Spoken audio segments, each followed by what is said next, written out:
Welcome back. So we have a truss set up here made up of 3 triangles. We like triangles because they don't collapse on themselves, unlike, say, a square here. If you have a square with pinned joints and you apply a force or a load to it, it can distort and collapse because it can rotate around those pins. Triangles don't do that. So that's a very, very common shape in structures.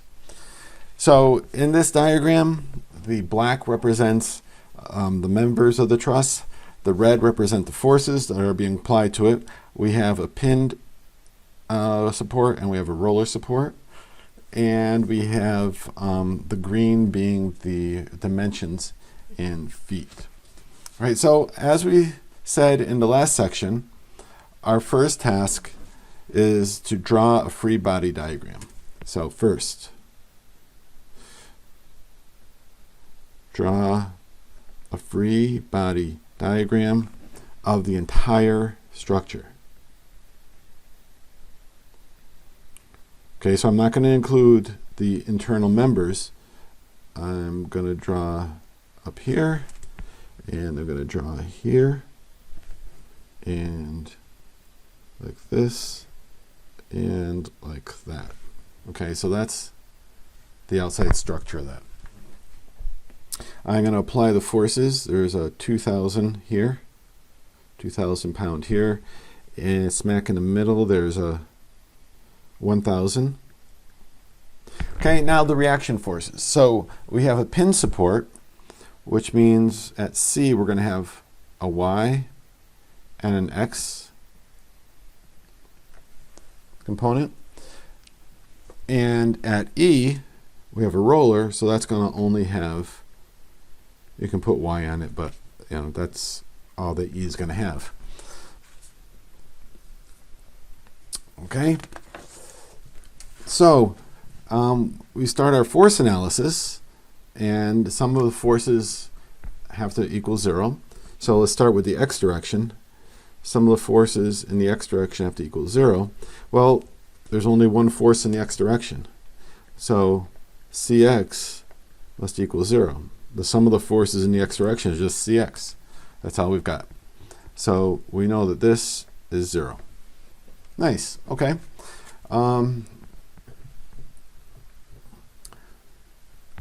So when you do the sum of the forces,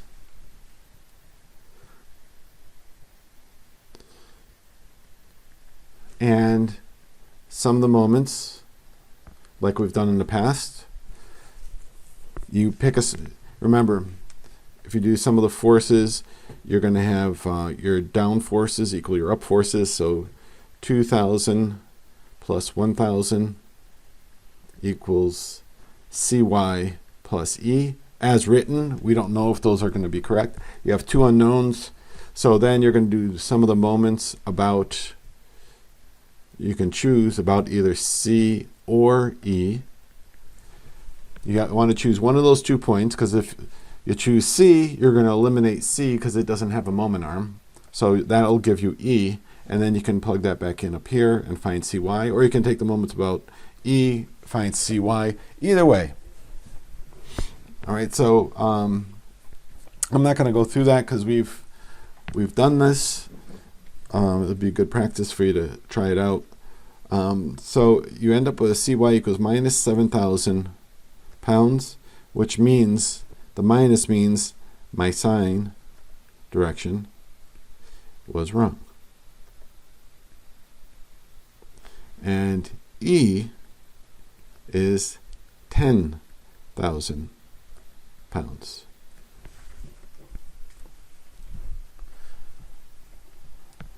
All right. So now, second, look at internal structure.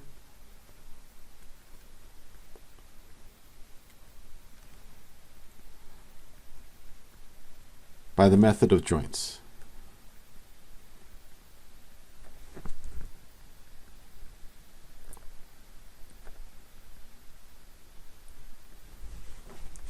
All right, so I'm going to do a quick redraw here. So we've got this guy, and like that, like that. Let me do a little erase there. Okay. All right, and here, so we're going to have lines to here and to there. We have A, B, C, D, E. From our dimensions, you can do your geometry and figure this out. This is 53.1 degrees. And now we can put all our forces in, because we know all our forces now. 2,000. At B, it's 1,000. At C, it's 7,000, all down.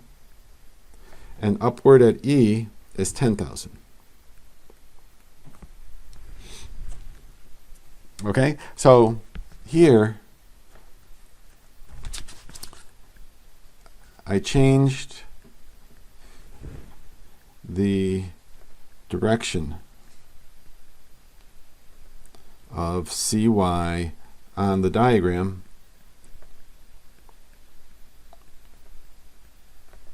to eliminate the minus sign.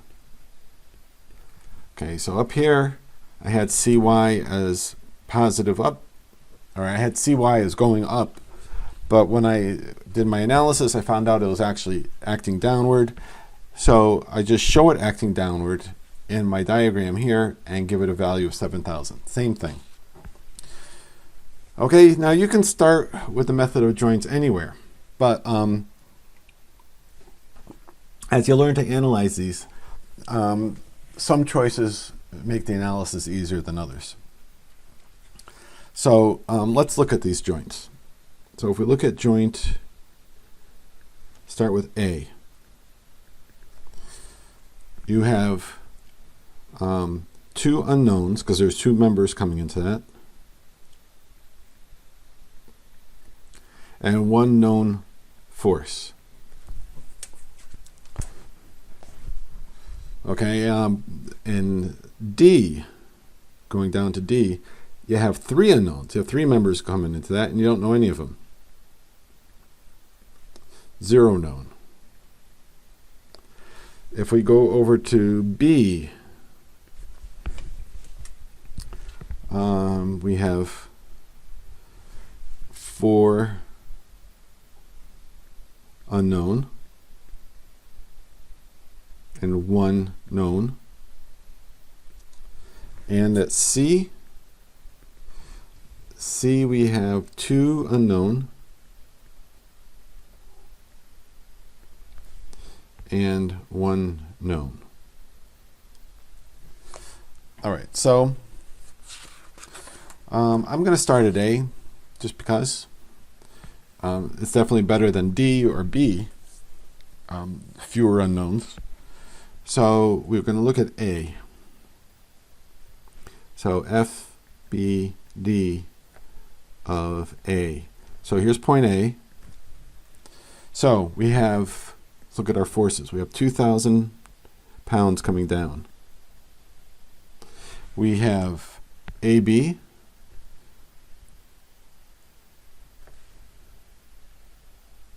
And we have AD.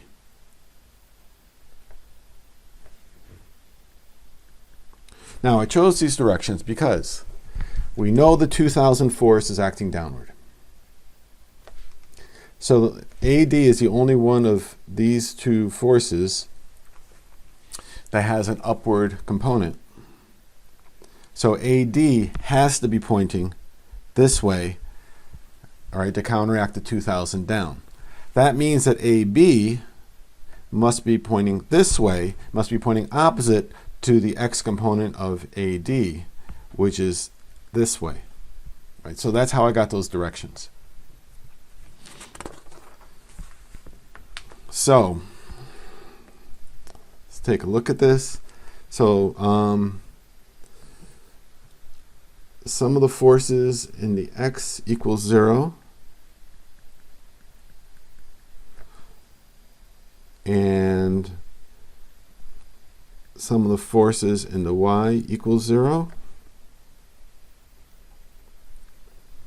And you can't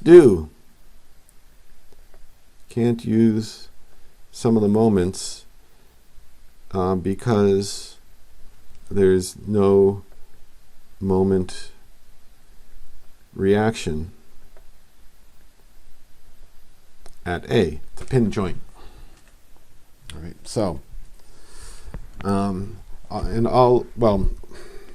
better way to say that. Let's say it this way. All the forces,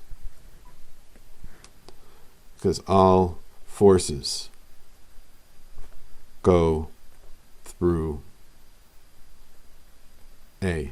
Okay, so there's no moment arm. All three forces go through A.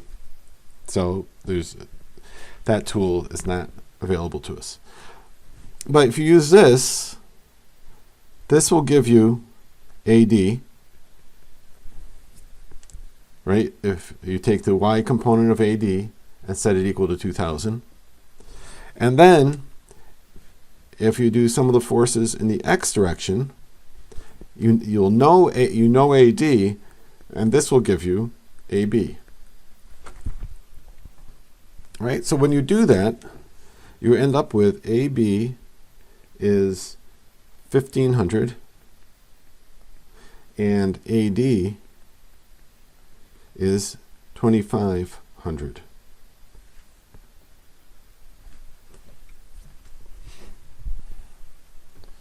Okay, so now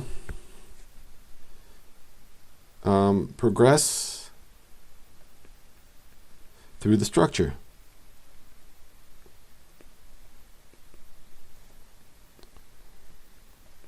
Analyzing each joint.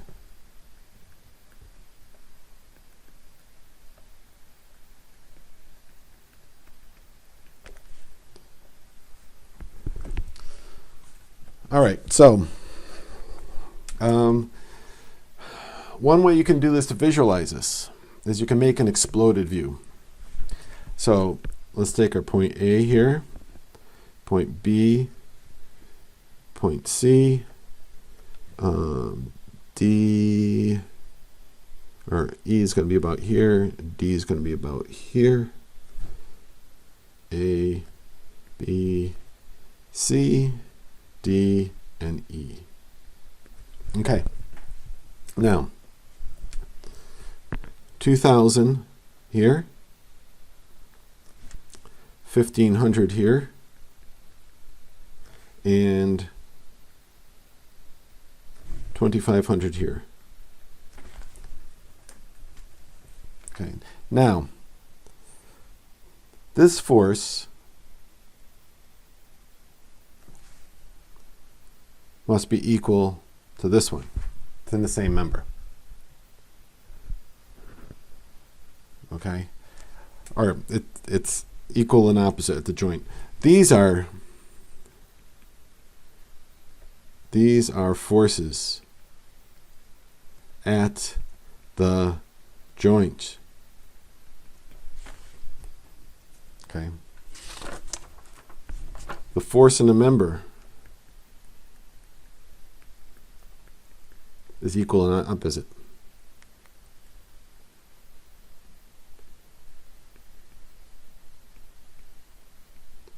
And opposite. Okay. So this is there's going to be a force here, BD, and we know this has to be pointing upward because this one's pointing downward here, and there's going to be a force here, DE. Not sure what direction that's going to go because both of these have x components. Okay, let's go up to B. B's got to have 1500 this way, just like down here, this was a 2500, equal and opposite to A. So the other direction is going to be unknown BC, but we know there's a known coming down here at 1000. we know that there's a force going this way that is, let's see, that's BD, and a force going this way, that's BE,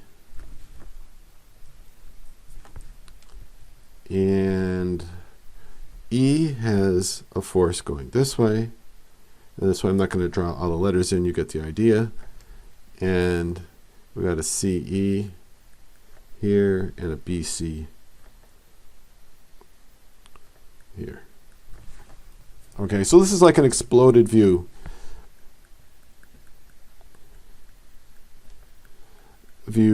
Showing only the joints. And the forces at the joints.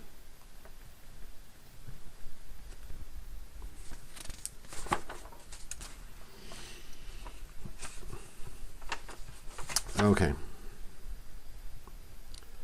So,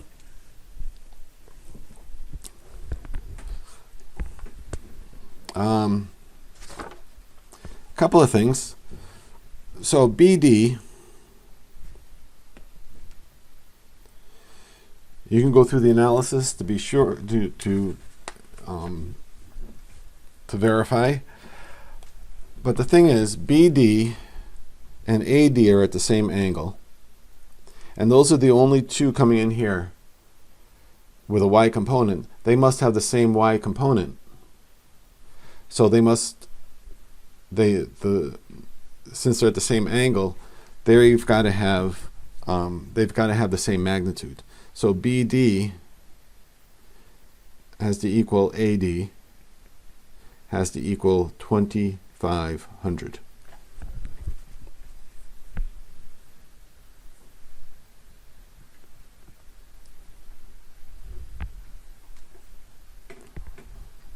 Now, thing is, AD and BD, their x components are both in the same direction.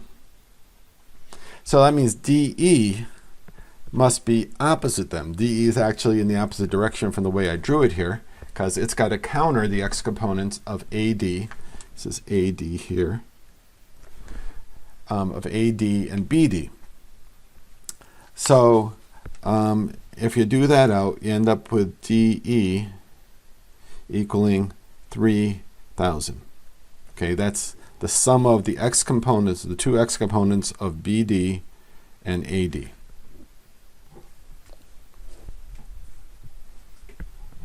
Okay. So,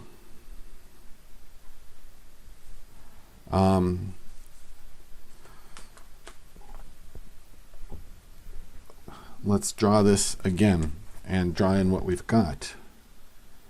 We've got A, B, C,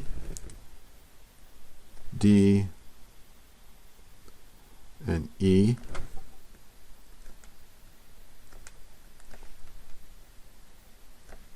D, E. Okay? So, we've got 2,000. We've got 2,500 and 2,500. And this has to be 2,500 also. Let me draw that up here. 2,500, that's this one. Then this one has got to be 3,000. 3,000, which means this has to be 3,000.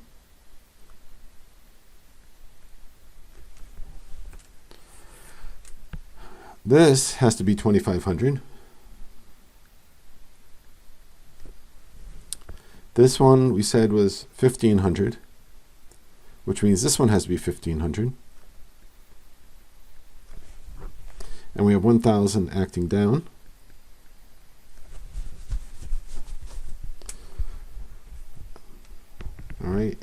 And we have 10,000 acting up here at E. So the ones we have left are CB and CE. Oh, we have 7,000 acting down here. So we have CB,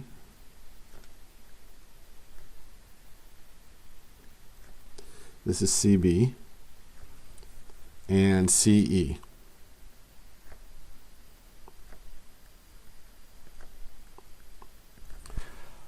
Okay, so, and we've got this one and this one, which is BE. Okay, so here's your method. You look for where you only have one unknown. So you take this one. You could sum x's or y's, doesn't matter, right? But BE is your only unknown. You'll find BE equals 3750.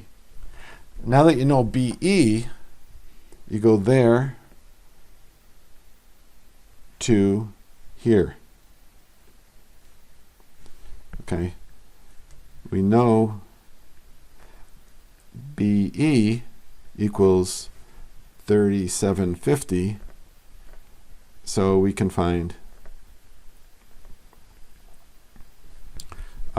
CE. All right, so check. And then here we got this. So now up here, this one. So now we know CE, so we can find